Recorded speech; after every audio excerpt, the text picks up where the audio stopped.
In my last video, I talked about the subject of ignorance and its deep impediment in America.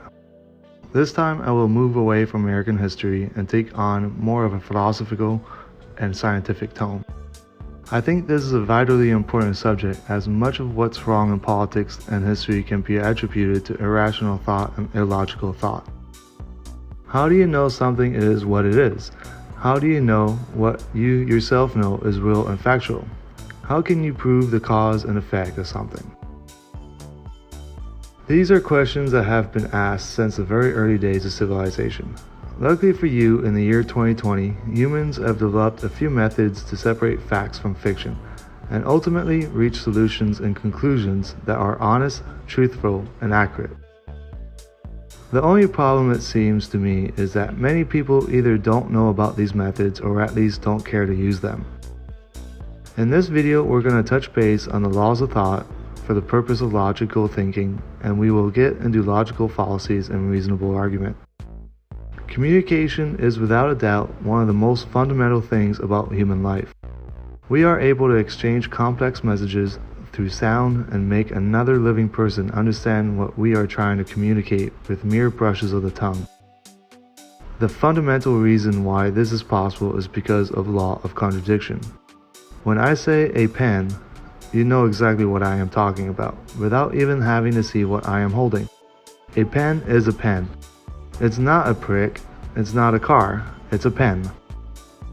This is law number 1 of logical reasoning. A pen is a pen. There are 3 classical laws of thought: the law of contradiction, the law of excluded middle, which we will talk about next, and the law of identity. Staying with the pen example, let's say the pen is a feather pen. Is it still a pen? Well, that depends on the definition of pen. Let's look it up. Right away, you can see that there are multiple definitions of what pen could mean. 3 things I want to point out here in these definitions is that 1, they are all very clear. 2, no 2 definitions are opposites of one another. And a pen cannot be a pen, but also not a pen. So since there is a clear definition to what a pen is, there can't be a middle. A pen is either a pen or it is not. Does a feather pen fit the description of an implement for writing or drawing with ink or similar fluid? Yes, it does. Therefore, feather pen is a pen. It is not any less of a pen because it may fit other descriptions, like a feather. In other words, there is no middle. This is the law of excluded middle. It is either true that the pen is a pen, or it is false. It cannot be half true or false. The final law is a law of contradiction. A pen cannot be a pen and not a pen. You cannot say that the pen is a pen and not a pen. With these laws, communication can become achievable. It has become hard to communicate today with some people because they do not apply these laws to their thinking very well when they communicate. Biden supports defunding the police. Defund the police, pressure more towns to follow, and Joe Biden stands with them, cutting police funding. Yes, absolutely. Well, he does or he doesn't. Both of the following statements cannot be true. Biden wants to defund the police, and Biden does not want to defund the police. On the police, and it seems to be trying to frighten some folks. Can you set the record straight on that? I not only don't want to defund the police, I'm the one calling for $300 million more for local police, for community policing. I also think we should add social workers and psychologists to help police on 911 calls. The only person calling to defund the police is Donald Trump. Look at his budget. He calls for cutting police funding for state and local help by $400 million. Once again, he's pathological. Now, Biden has repeatedly said he does not support defunding the police. And when he asks the people claiming that he wants to defund the police why they make this claim, they cannot produce any direct evidence of him supporting the idea. But rather, they start making some mental gymnastics that typically goes something like this. There are Democrats that support defunding the police. Biden is a Democrat, therefore he supports defunding the police. Now, this is not a logical conclusion, as it would imply that defunding the police is part of the 2020 Democratic platform, which it is not. But it would also imply that there is a consensus amongst the Democrats, which there isn't. This is called a hasty generalization fallacy. I have seen a few Democrats support defunding the police, therefore all Democrats support defunding the police. Or another common one, I have seen Muslims act as terrorists, therefore all Muslims must be terrorists. These are logical fallacies. So let's say you are talking to someone that can at least apply the laws of thought to their thinking. Great communication is now possible. However, this is very elementary. Just because you can communicate with someone, it doesn't mean that you can have productive conversation. By productive, I mean a conversation where you can talk and come to a truthful, logical, and honest conclusion. This is where logical fallacies need to be learned. When discussing subject or belief, knowing what logical fallacies are and knowing how to avoid them will serve the conversation well. As long as both parties are in good faith and have the objective of getting to a truthful conclusion, in many cases the person you're communicating with has no desire in getting to a truthful conclusion and only wants you to believe what they believe, regardless if what they believe is true or wrong. In their minds, they believe it to be true, therefore it is true. These are not reasonable, logical people, because as Rani Descartes pointed out a long time ago, human senses can be misleading and your mind is full of biases and misconceptions. Remember, it is only smart people that know they are dumb. But say you are interacting with a reasonable person that has some level of intelligence and is of good faith. Then you want to adhere to some rules to avoid pitfalls, things that seem to make sense on the surface but in reality do not make sense and are by any definition wrong. We call these logical fallacies. We talked about hasty generalization, but there are some others that are pretty common. There's the slippery slope fallacy. If we implement some form of state-controlled monopoly in one industry, then we will have state-controlled monopolies in all industries in due time. A vote for any Democrat in 2020 and a vote for any Democrat tomorrow in North Carolina is a vote for the rise of radical socialism and the destruction of the American dream. This is false. One event does not necessarily lead to another separate event. Just because the Army, Police, and Fire Department are state-controlled doesn't mean the state will begin taking control of grocery stores. There's circular argument. Poor people are likely to become criminals and outlaws, and poor people are poor because they live a life of criminality. Suburbs, the suburbs, people fight all of their lives to get into the suburbs and have a beautiful home. There will be no more low-income housing forced into the suburbs. It's been hell for suburbia. We rescinded the rule 3 days ago, so enjoy your life, ladies and gentlemen. Enjoy your life. Everyone's favorite, the strawman argument. Why do liberals hate America? Liberals never said they hate America. In fact, they often say the opposite. We can never say it often or loudly enough. Bless you. And God bless the United States of America. God bless them, and God bless America. Thank you. God bless you, and may God bless the United States of America. You know, all the flag waving they do at the convention and such.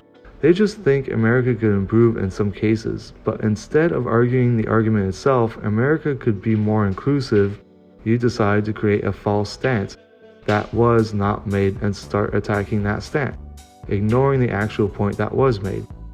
Either or. If we let Muslims into our nation, we will no longer be allowed to be Christians in America.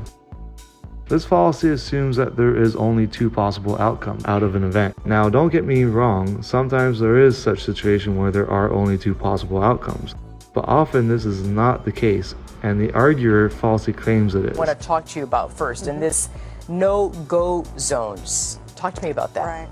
A no-go zone, and there are over 750 of them in France alone, and they're in all of the European countries. They're in Britain, they're in Germany, they're in Belgium, they're in Switzerland, they're in the Netherlands. These are areas which even the government officials have said, these are no-go zones. You don't go in them if you're not a Muslim. You don't go in them if you're anything other than a Middle East Muslim. And why? Because they're micro-states, really within the bigger state. In these no-go zones, there's not regular French law, there's Sharia law. They're not regular French schools, they're madrasas. There's no law enforcement other than what's enforced by the Muslim communities there. If they call for an ambulance, the ambulances won't go into them unless they have police. Seems to be around the world a lot of interest in moving toward Sharia law. What should we know about that? Want a mosque in Murfreesboro? No. No. Why is that? Because that's where they gather to take over America. America does not only have to have one religion. It can very much have multiple religions, be a multi-ethnic nation. Now the one I have issue pronouncing, post hoc ergo propter hoc, which basically says because one event followed another event, that doesn't mean the first event caused the second event. No, your iPhone did not turn you gay.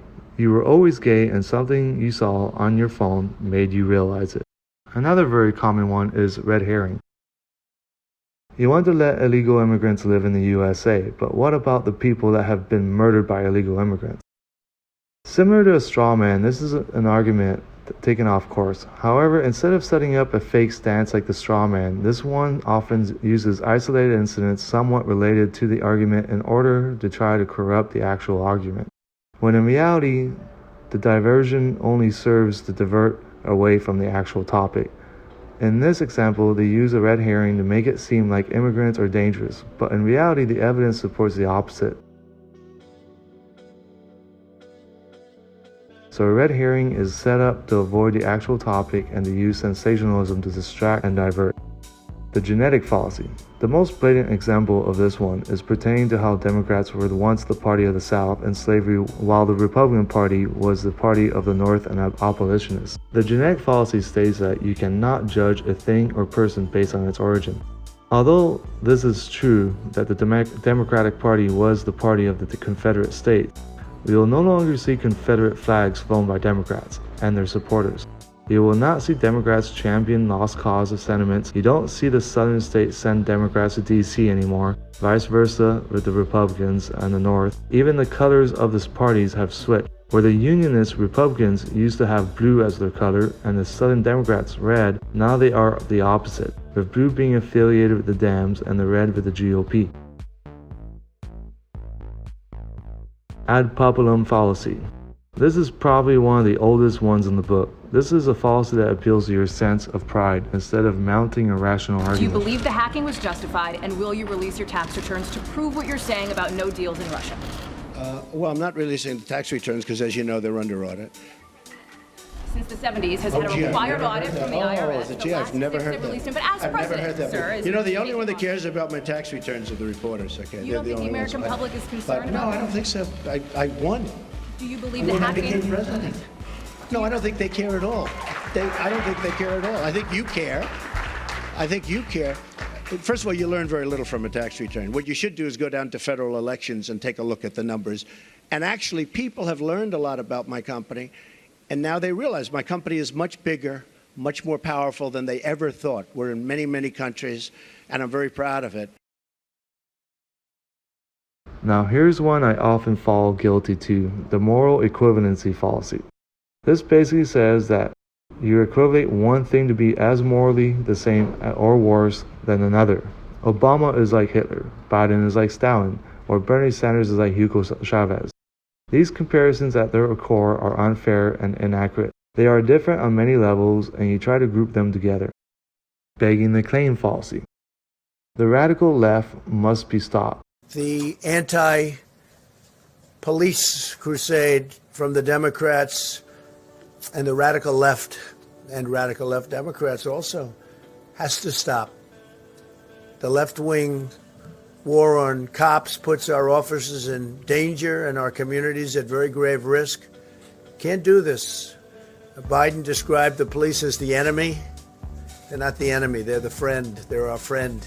They're helping us. Most cops are good, but the fact is the bad ones have to be identified and prosecuted and out, period. This is where the conclusion is based on the premise, and the premise is assumed to be true. Is the left actually radical? What's radical about universal healthcare? Almost every country in the world has it.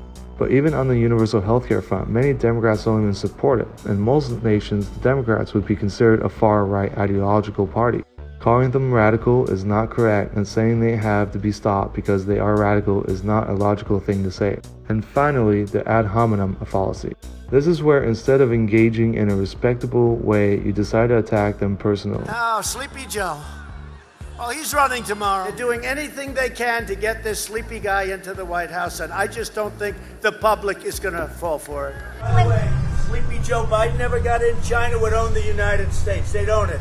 Whether what you say about them personally is true or not does not change the validity of their argument. So there's a lot of potential pitfalls there, and we are all guilty from time to time to falling victim to or using one of these fallacies. But by using laws of thought, efficient communication can occur, and avoiding logical fallacies, those conversations can be very productive. With good faith and a desire to get to the truth, we can better achieve resolutions to problems and identify the best approaches to society's shortcomings. Ideally, everyone in society would be of good faith and want what's the most right and truthful outcomes for their communities. Unfortunately, in this day of age, it seems impossible just to get those in government to be rational, truthful, and logical thinkers.